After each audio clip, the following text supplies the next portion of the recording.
Sì, mi sento sicura a vivere a Catania, non ho mai avuto la percezione di pericolo, però spesso sento notizie, diciamo, che mi mettono un po' in allarme.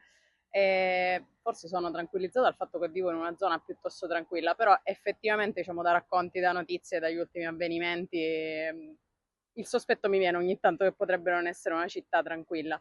Però personalmente forse sono fortunata ad abitare in una zona serena.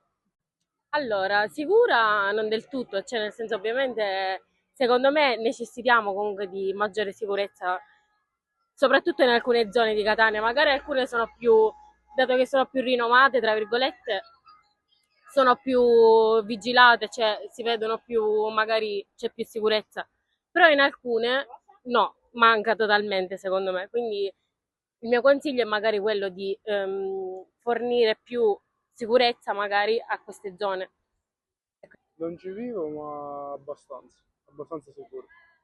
No, non mi sento affatto sicuro, soprattutto in vari quartieri dove palesemente la sicurezza è messa a rischio e a pericolo, dove sono successe più volte anche per sguardi che non esistenti o ragazzi non esistenti alzate di mano e ho sempre paura di finirci in mezzo per via di cose che neanche mi riguardano, quindi non mi sento proprio al sicuro.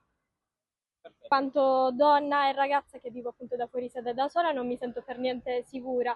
Ho subito tantissime, per fortuna nulla di che, ok, però comunque tante molestie, non fisiche ma verbali continue, quindi no, non mi sento per niente sicura in qualsiasi zona praticamente. Anche qua banalmente che dici Corso Italia, il centro e diciamo un po' più in del catanese, ne ho subite lo stesso.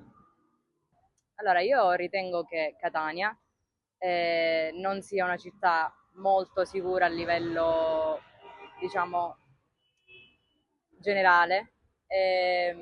Io sto qua da 6 anni, non noto una particolare differenza dal 2019 a oggi.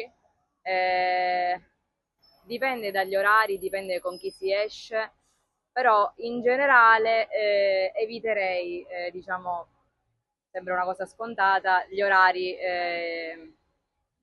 di punta, magari gli orari notturni, se non si è in compagnia. Personalmente non mi è mai successo, nonostante io e la mia amica torniamo quasi sempre sole a casa la sera, anche notte inoltrata, non mi è mai successo di avere particolari problemi, fortunatamente.